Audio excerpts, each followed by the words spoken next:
तो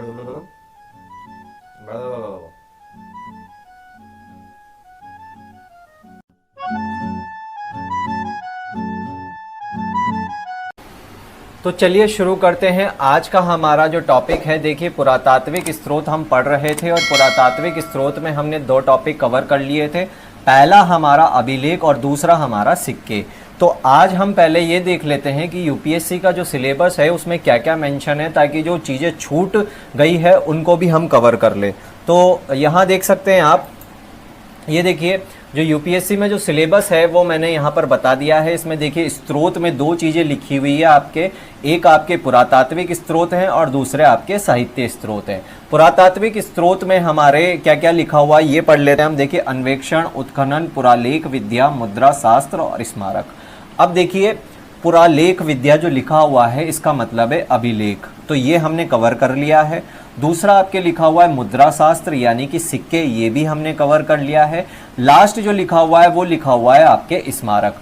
अब देखिए इस स्मारक में हम क्या करेंगे कि जैसे जैसे हम काल पढ़ते जाएंगे, जैसे मौर्य काल पढ़ेंगे, गुप्त काल पढ़ेंगे, शुंग काल पढ़ेंगे, तो उसके दौरान इन स्मारकों को हम कवर करेंगे, ठीक है। और अब ये जो आगे लिखा हुआ है अन्वेक्षण और उत्खनन, ये दो टॉपिक हमारे बच जाते हैं। तो आज का जो वीडियो है वो इन्हीं पर आधारित है। तो इसमें हम क्या क्या पढ़ेंगे पहले हम आज ये जान लेते हैं।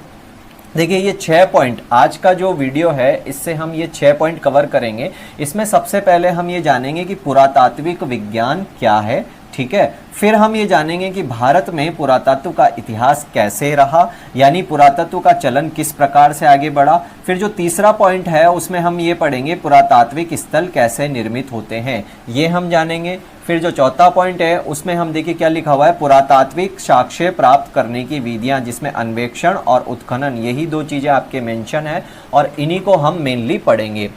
अब देखिए पांचवें पॉइंट इसमें लिखा हुआ है पुरातात्विक साक्ष्यों का विश्लेषण कैसे किया जाता है। और जो छठा पॉइंट है उसमें लिखा है पुरातात्विक साक्ष्यों से हमें क्या क्या जानकारी प्राप्त होती है। तो आज के वीडियो से हम ये 6 के 6 पॉइंट पूरे निकालेंगे और इनको जानने की कोशिश करेंगे। तो देखिए देखिए पुरातत्व विज्ञान यानी कि आर्कियोलॉजी, अब ये क्या होता है, यहाँ पे ये वीडियो चल रहा है, आप देख सकते हैं कि किस प्रकार से जो पुरातात्विक वैज्ञानिक होते हैं वो खोज करते हैं, पृथ्वी के खुदाई करके जो चीज़ें निकाली जाती है उनको पुरातत्व विज्ञान के अंतर्गत रखा जाता है। यहाँ आप देख सकते हैं। अब देखिए एक बार इसको पढ़ लेते हैं, क्या लिखा हुआ है कि पुरातत्व को अंग्रेजी भाषा में आर्कियोलॉजी कहा जाता है। यह यूनानी भाषा के दो शब्दों आर्कियोस तथा लोगोस से मिलकर बना है। प्रथम का अर्थ है पुरातन तथा दूसरे का ज्ञान। इस प्रकार इसका शाब्दिक अर्थ हुआ पुरातन ज्ञान। तो ये है आपके पुरातत्व विज्ञान का बहुत ही सरल शब्दों में अर्थ। पुरातात्विक, अगर हम इसके शब्दों को तोड़ के इसका अर्थ निकालें तो इसका मतलब होता है पुरातन ज्ञान।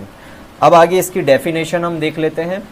देखिए जो प्रॉपर डेफिनेशन है वो मैंने यहाँ पर बताई हुई है। क्या है कि पुरातत्व वह विज्ञान है जिसके माध्यम से पृथ्वी के गर्भ में छिपी हुई पुरानी वस्तुओं का अध्ययन एवं विश्लेषण करके मानव संस्कृति के क्रियाकलाप को समझने, उसकी व्याख्या करने का कार्य किया जाता है। तो बहुत ही सरल शब्दों में इसकी डेफिनेशन हमारे पास आ गई कि भाई पुरातत्व विज्ञान क्या है। पुरातत्व विज्ञान एक ऐसा विज्ञान है जिसके अंतर्गत हम पृथ्वी की खुदाई करते हैं और वहाँ से जो चीज़ें हमें प्राप्त होती है उन चीज़ों से हम ये जानने की कोशिश करते हैं कि जो प्राचीन मानव था वो किस प्रकार से था, उसकी संस्कृति किस प्रकार से थी, उसका समाज किस प्रकार से था, ठीक है। तो इसी के अंदर जो स्टडी की जाती है वो कहलाती है आपके आर्कियोलॉजिकल या पुरातात्विक विज्ञान। अब आगे पढ़िए।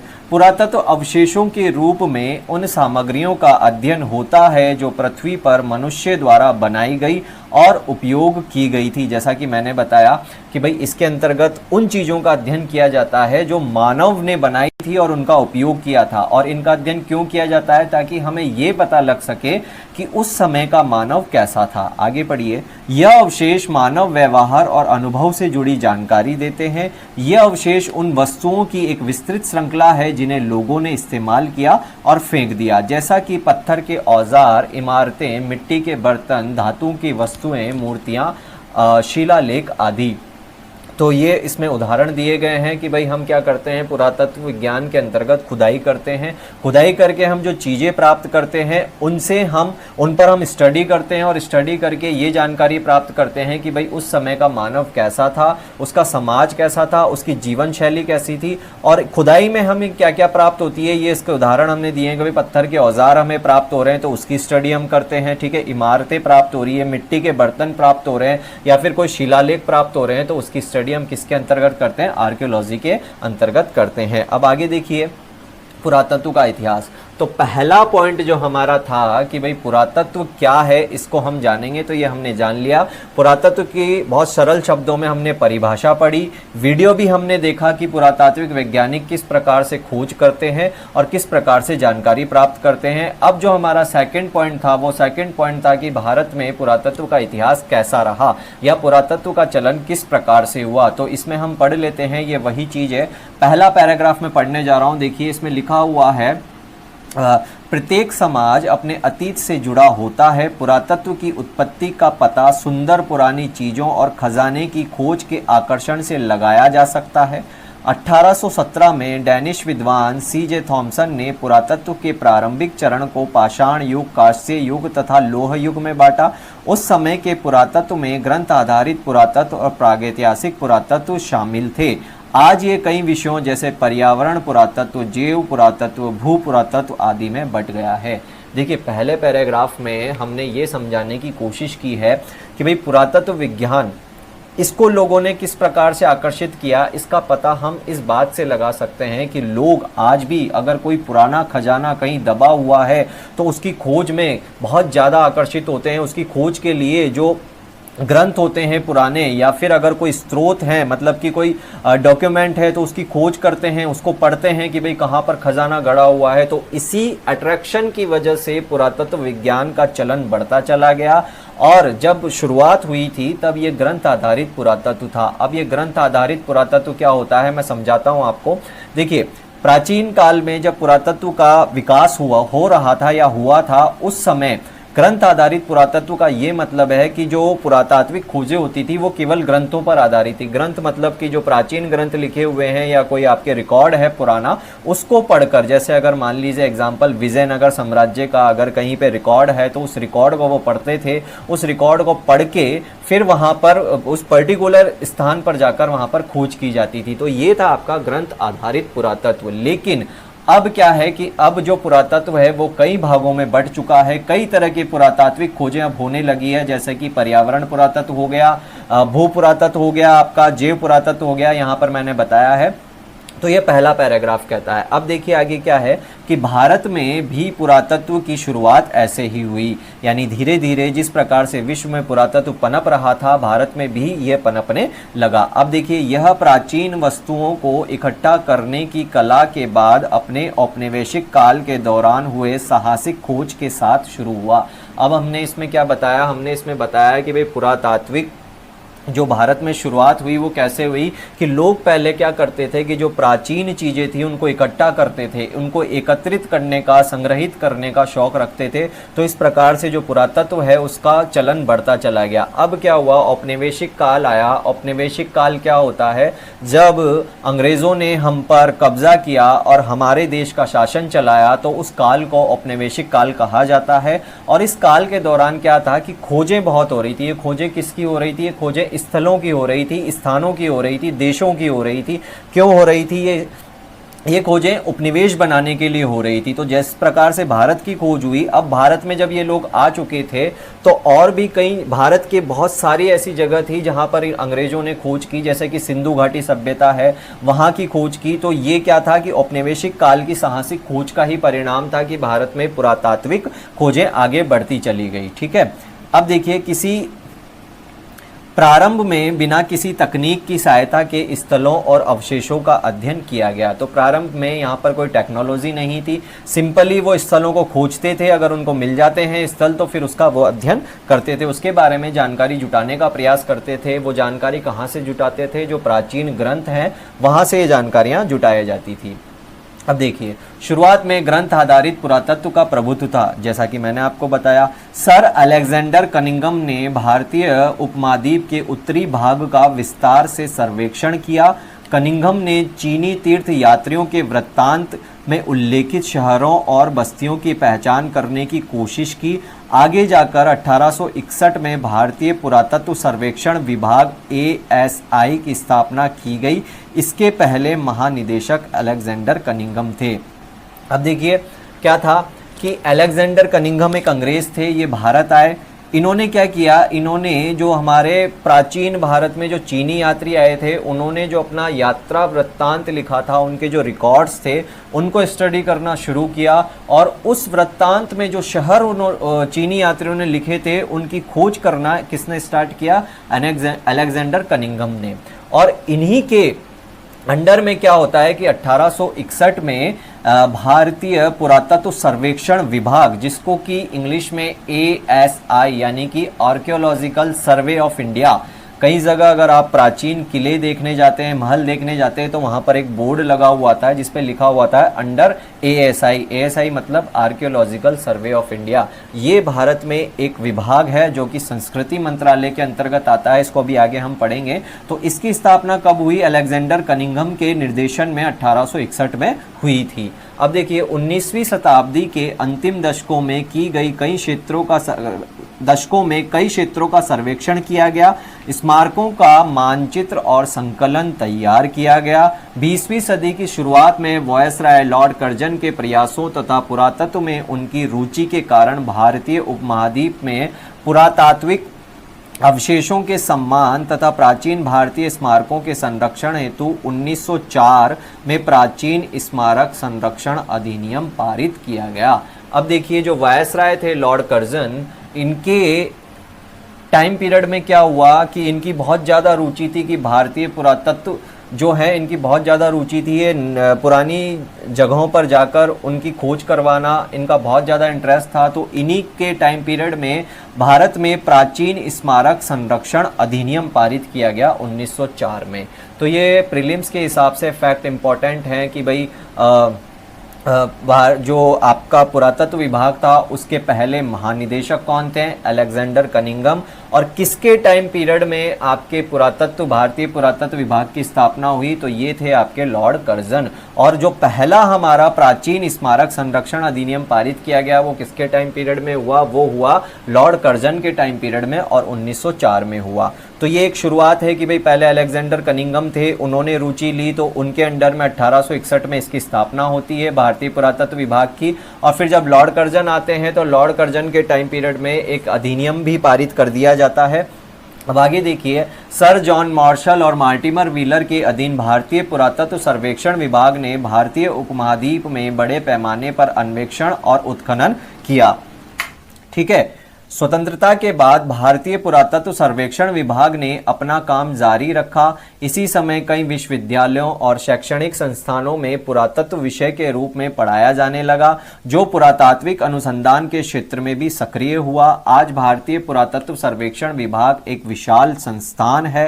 राज्य पुरातत्व विभाग और डेक्कन कॉलेज की तरह अन्य शैक्षणिक संस्थान भी हैं। कई विश्वविद्यालय पुरातत्व पढ़ाते हैं और उत्खनन कार्य भी करते हैं। तो इसमें बताया कि भाई अलेक्जेंडर कनिंघम आए, फिर लॉर्ड कर्जन आए, इसके बाद क्या हुआ कि सर जॉन मार्शल और मार्टिमर व्हीलर जैसे भारतीय अंग्रेज आए भारत में। इन्होंने क्या किया कि इनके अंडर में भारतीय पुरातत्व सर्वेक्षण, यानी भारतीय पुरातत्व सर्वेक्षण का मतलब होता है सर्वे, जो आर्कियोलॉजिकल सर्वे है वो बहुत ज़्यादा आगे बढ़ता चला गया। और स्वतंत्रता के बाद क्या हुआ कि भारतीय पुरातत्व जो सर्वेक्षण विभाग था उसने अपना काम जारी रखा।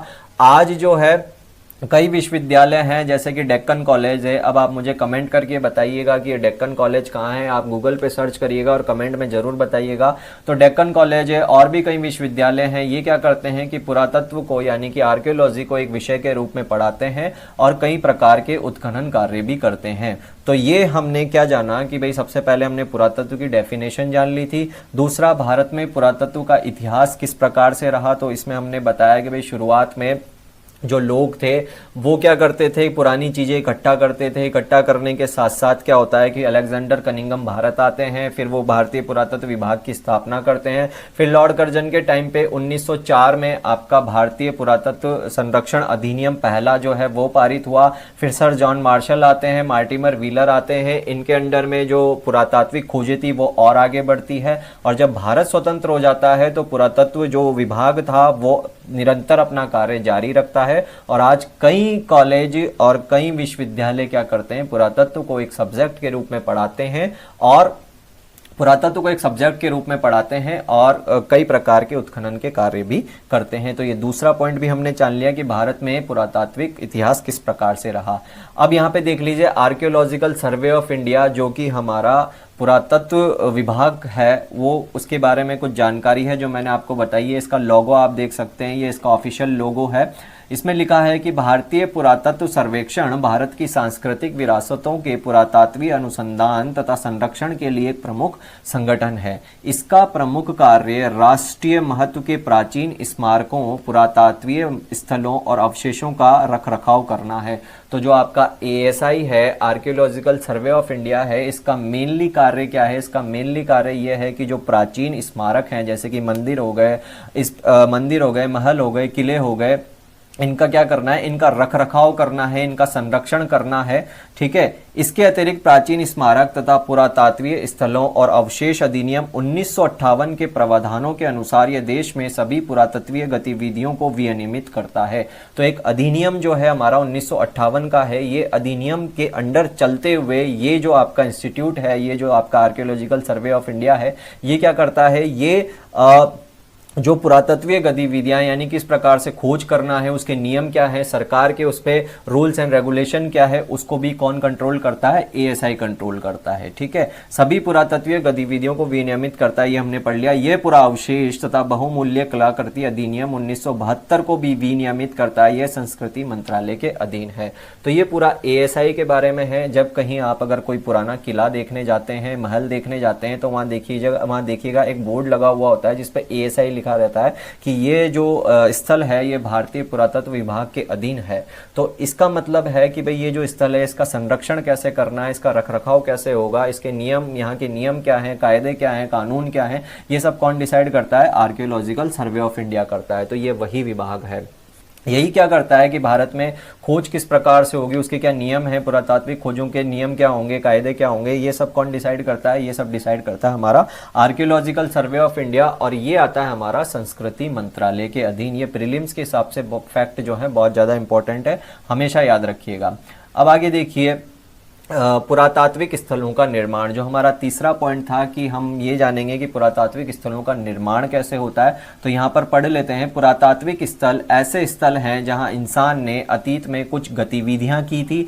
मनुष्यों द्वारा गुफाओं में चित्रकारी से लेकर पिरामिड बनाने तक, मोहनजोदड़ो और शहरों से लेकर छोटी सी जगह जहाँ शिकारी संग्रह करता है ने अपने पत्थर के औजार बनाए आदि।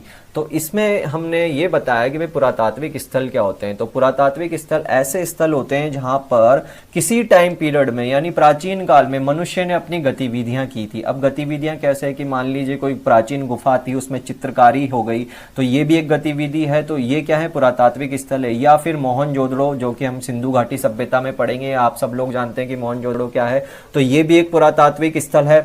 इसके अलावा जो आपका आदि मानव काल था, इसमें लोग पत्थर के औजार बनाते थे, एक जगह पर उनका संग्रहण करते थे, तो वो स्थल भी क्या है? आपके पुरातात्विक स्थल हैं। तो इस पैराग्राफ में यही बताया कि पुरातात्विक स्थल ऐसे होते हैं।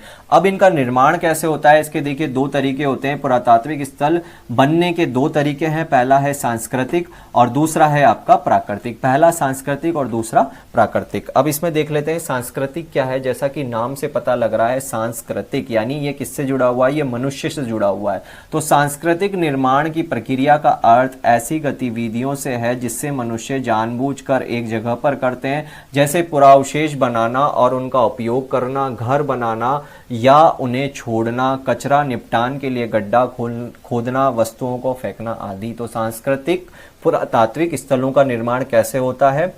इन स्थलों का निर्माण मनुष्य द्वारा किया जाता है। ये जानबूझकर भी हो सकता है या अनजाने में भी हो सकता है। मान लीजिए अगर वो कचरा फेंकने के लिए गड्ढा खोदते हैं, वहां पर कचरा फेंक रहे हैं, अपने टूटे हुए मिट्टी के बर्तन हो गए या फिर औजार हो गए, ये सब फेंक रहे हैं, तो वो क्या हो गया, वो पुरातात्विक स्थल हो गया एक, ठीक है। तो ये सारे क्या है, ये सांस्कृतिक रूप से निर्मित होते हैं जो कि मनुष्य करता है। प्राकृतिक रूप से किस प्रकार से निर्मित होते हैं कि प्राकृतिक निर्माण की प्रक्रिया के अंतर्गत उन प्राकृतिक तत्वों को शामिल किया जाता है जिनके द्वारा उन चीजों में परिवर्तन लाया जाता है जिसे कि मनुष्य द्वारा किसी स्थान पर छोड़ा गया।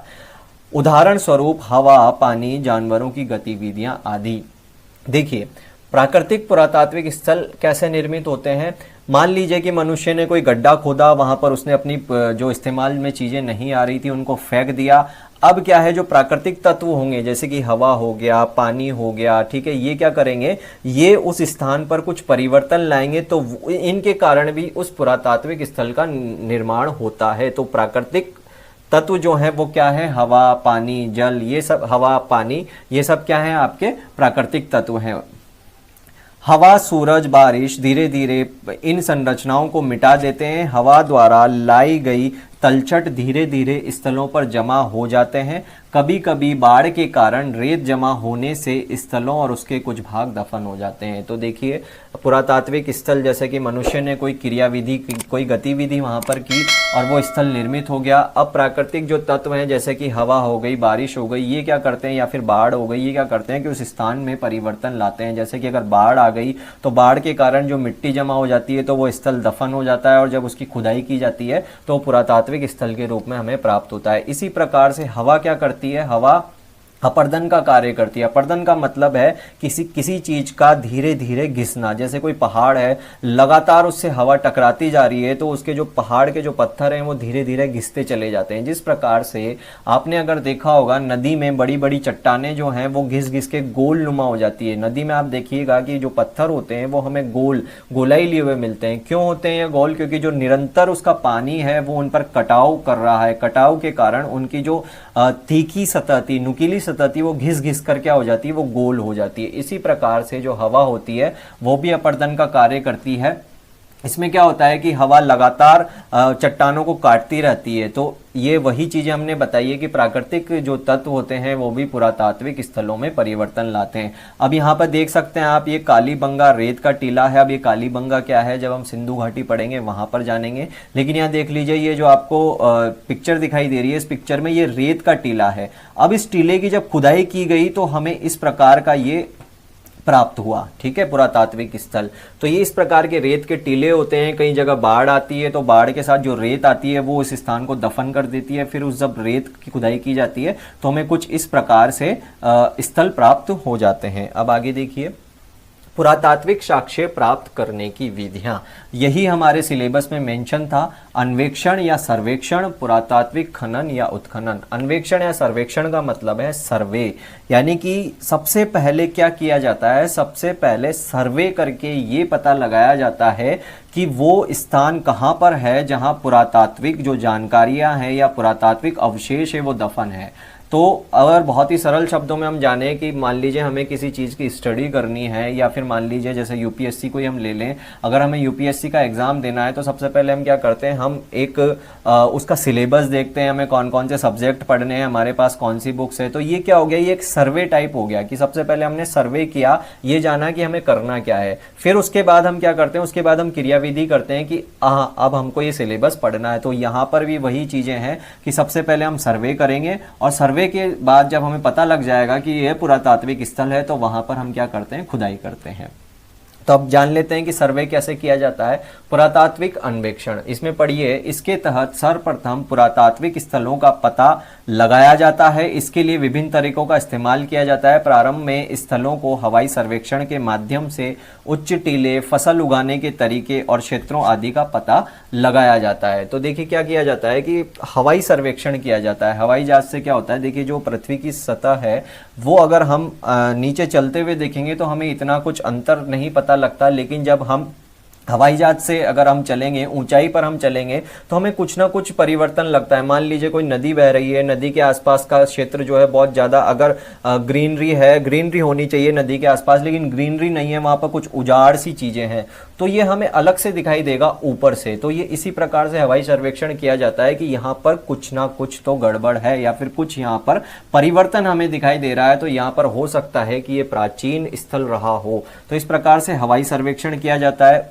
बड़े बड़े अगर टीले दिखाई देते हैं तो वो भी आपके पुरातात्विक स्थल हो सकते हैं, जैसा कि मैंने अभी डायग्राम में आपको बताया था कि भाई ये कालीबंगा का रेत का टीला है। तो अगर इस प्रकार के उच्च टीले हैं तो इनका भी सर्वेक्षण किया जाता है। अब आगे पढ़ लीजिए। तकनीकी प्रगति के साथ यह उपग्रह द्वारा लिए गए चित्रों और भौगोलिक सूचना प्रणाली के माध्यम से किया जाता है। अब देखिए क्या है कि अब टेक्नोलॉजी जो है चेंज हो चुकी है। अब हमारे पास जीपीएस आ चुके हैं, हमारे पास सैटेलाइट आ चुके हैं, उपग्रह हैं। इन उपग्रहों से क्या करते हैं, हम पृथ्वी का पूरा चित्र लेते हैं, उस चित्र में हम उसका डीपली एनालिसिस करते हैं और फिर पता लगाते हैं कि भाई हाँ, यहाँ पर कुछ आपके परिवर्तन दिखाई दे रहा है। इसके साथ ही जमीनी सर्वेक्षण के कई तरीकों से भी पुरातात्विक स्थलों की खोज और जांच की जाती है। ऐसे ही एक भौतिक पद्धति गांव-गांव का सर्वेक्षण है, जिसमें पुरातत्वविदों का एक दल विभिन्न गांवों में जाता है, अतीत की पुरानी बस्तियों या अवशेषों के बारे में पूछता है।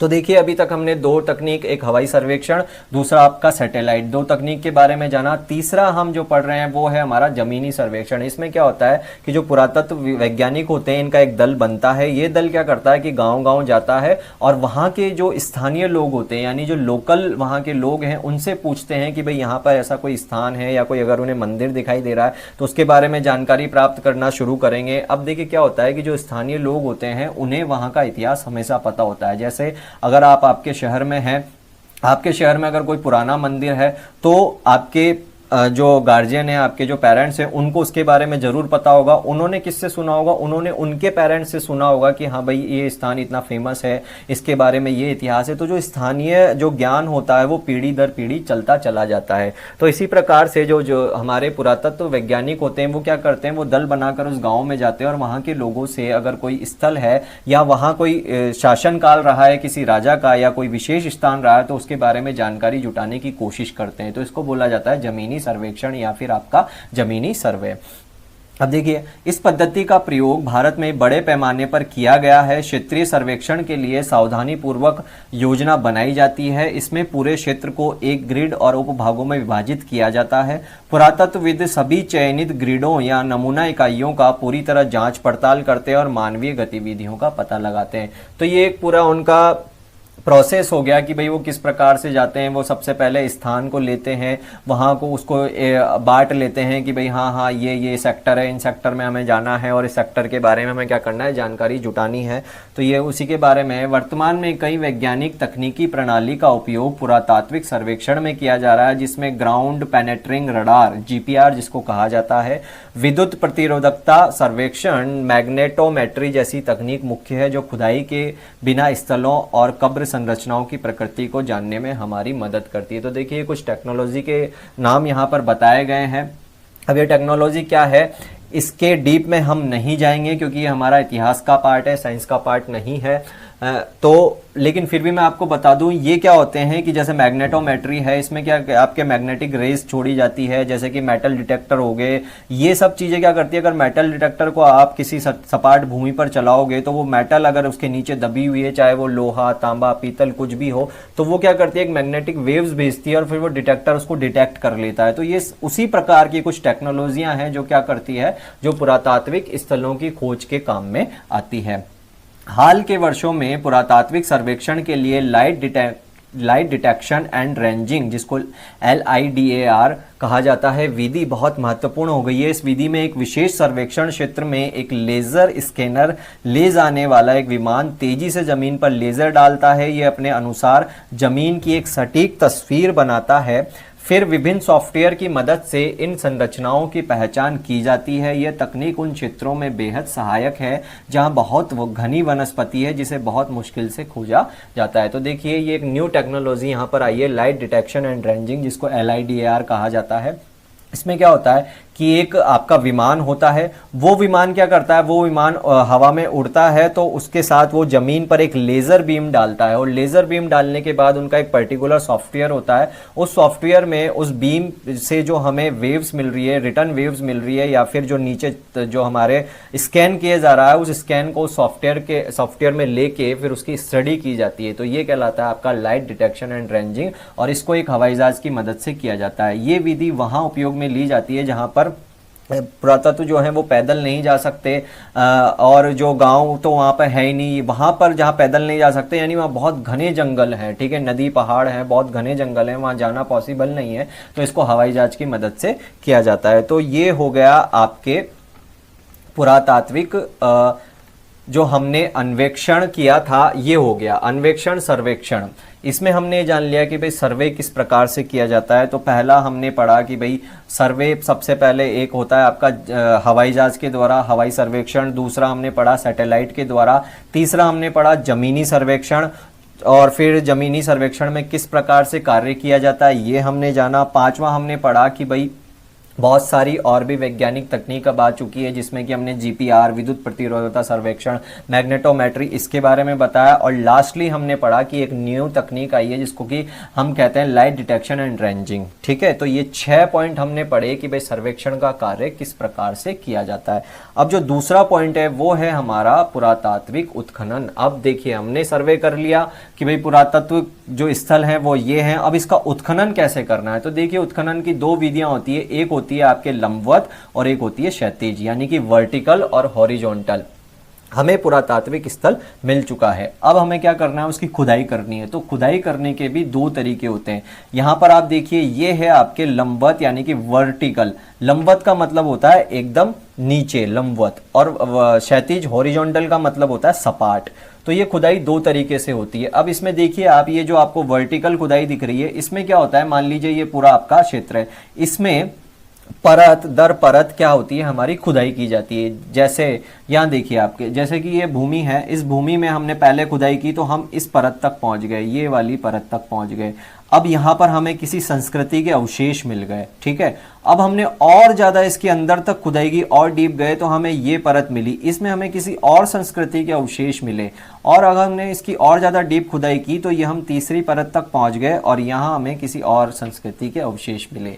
देखिए क्या होता है कि परत दर परत जब हम भूमि को खोदते चले जाते हैं तो विभिन्न कालों के हमें अवशेष मिलते हैं, ठीक है। तो इसमें क्या टेक्निक लगी हुई है कि मान लीजिए आपने खुदाई करी, सबसे पहले परत पर आप पहुंचे तो इस पर हमें जो अभी अभी जस्ट निमटा है उस काल के अवशेष मिलेंगे। उससे नीचे और अगर हम जाएंगे तो हमें उससे पुराने काल के अवशेष मिलेंगे, उससे और नीचे जाएंगे तो उससे पुराने काल के अवशेष मिलेंगे, ठीक है। क्योंकि क्या होता है कि हवा पानी ये धीरे धीरे उस स्थल को क्या करती रहती है, उस स्थल को दबाती चली जाती है। जैसे दबाया, फिर एक नई संस्कृति विकसित हो गई, आगे कहीं अगर बाढ़ आ जाती है फिर वो दब जाता है, फिर उसके बाद नई संस्कृति विकसित हो जाती है, फिर वो दब जाता है। तो इस प्रकार से जो लंबवत वर्टिकल जो खुदाई है आपकी, उसको आप समझ चुके होंगे कि इसमें हमें क्या प्राप्त होता है। अब देखिए हॉरिजॉन्टल खुदाई में क्या होता है कि एक सपाट जो हमारा टीला अगर हमें दिखाई दे रहा है तो उसकी पूरे टीले की खुदाई की जाएगी, यानी पूरा क्षेत्र एक ले लिया जाता है, उस पूरे क्षेत्र की एक साथ खुदाई की जाती है, उसको कहा जाता है हॉरिजॉन्टल खुदाई।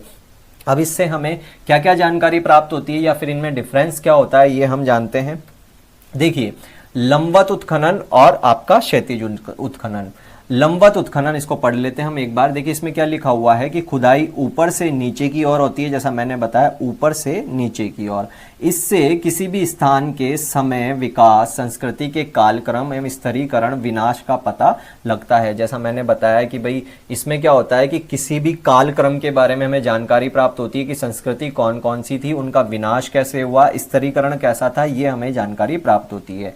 थर्ड पॉइंट है यह उत्खनन एक सीमित क्षेत्र में किया जाता है। ये इसका बहुत बड़ा डिसएडवांटेज है या फिर एक नेगेटिव पॉइंट है। ये जो उत्खनन होता है लंबवत, ये केवल एक विशेष क्षेत्र और छोटे से क्षेत्र में किया जाता है। बहुत बड़े क्षेत्र में एकदम लंबवत खुदाई करना पॉसिबल नहीं होता।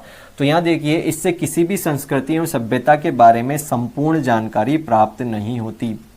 चूंकि एक छोटे क्षेत्र में खुदाई की जा रही है तो छोटे क्षेत्र में जितनी जानकारी वहां से मिल सकती है वही जानकारी हमें मिलती है, इससे हमें पूरी संस्कृति के बारे में जानकारी नहीं प्राप्त होती है। 5वां पॉइंट है, व्हीलर ने इस विधि को काल मापन संस्कृति मापन की संज्ञा दी है। तो जो मार्टिमर व्हीलर है हमारे इतिहासविद, उन्होंने इसको काल मापन की संज्ञा दी है। काल मापन क्यों? क्योंकि इससे हमें कालक्रम स्थिरीकरण मिल रहा है संस्कृति का, इसीलिए इसको काल मापन की संज्ञा दी है। अब क्षैतिज उत्खनन हम देख लेते हैं। खुदाई लंबवत न होकर विस्तार से की जाती है। जैसा मैंने आपको शुरू में बताया था कि भाई इसमें क्या होती है, खुदाई पूरी हॉरिजॉन्टली होती है, पूरे क्षेत्र की खुदाई की जाती है। इससे किसी भी स्तर की काल विशेष की संस्कृति और सभ्यता की पूर्ण जानकारी प्राप्त होती है। जब हम पूरे टीले की खुदाई करेंगे तो इससे हमें पूरी जानकारी प्राप्त होगी। उत्खनन विस्तृत क्षेत्र में होता है, जैसा मैंने बताया कि पूरे के पूरे टीले की एक साथ इसमें खुदाई की जाती है। इससे संबंधित सभ्यता के अप्रत्यक्ष प्रत्यक्ष अवशेष भी प्राप्त कर सकते हैं। क्षैतिज उत्खनन के द्वारा ही मोहनजोदड़ो के भवनों, नालियों, गलियों आदि के बारे में जानकारी प्राप्त हुई है। अब क्षैतिज उत्खनन का आप उदाहरण देख सकते हैं कि जो सिंधु घाटी सभ्यता है, वहां पर खुदाई में जो मोहनजोदड़ो के घर मिले हैं वो क्या है, वो आपके हॉरिजॉन्टल खुदाई, क्षैतिज खुदाई के उदाहरण है। मतलब वहां पर एक छोटे क्षेत्र में लंबवत खुदाई नहीं की गई, उस पूरे के पूरे क्षेत्र की हॉरिजॉन्टल खुदाई की गई है। इसीलिए एक एग्जाम्पल दिया है कि मोहनजोदड़ो की जो खुदाई है वो आपके क्षैतिज उत्खनन का उदाहरण है। तो ये लंबवत और क्षैतिज उत्खनन में अंतर हो गया। यही मेनली पुरातात्विक जो विद होते हैं इसी तरीके से जो खुदाई करते हैं, वो खुदाई के दो ही तरीके हैं मेन, तो लंबवत और क्षैतिज। अब आगे देखिए पुरातात्विक साक्ष्यों का विश्लेषण कैसे किया जाता है। देखिए पुरातत्व क्या होता है, इसकी डेफिनेशन हमने जान ली। भारत में पुरातत्व का इतिहास क्या है ये हमने जान लिया। फिर हमने जाना कि पुरातात्विक स्थलों का निर्माण कैसे होता है। अब हमने निर्माण देख लिया कि भाई मानव भी निर्माण करता है, प्रकृति भी निर्माण करती है।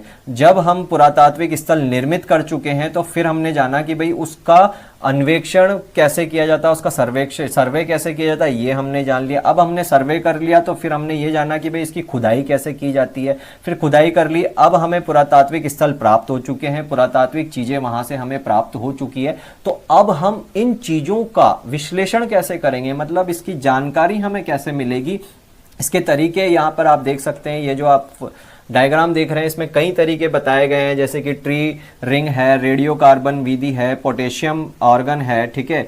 ये सारे आपके कुछ तरीके हैं, इसको आप पढ़ लीजिएगा, इतना इंपॉर्टेंट नहीं है, लेकिन एक जानकारी के लिए मैंने यहाँ पर बता दिया है कि भाई पुरातात्विक साक्ष्यों का विश्लेषण कैसे किया जाता है। इसमें जो इंपॉर्टेंट चीज़ है वो ये है भाई ट्री रिंग डेटिंग।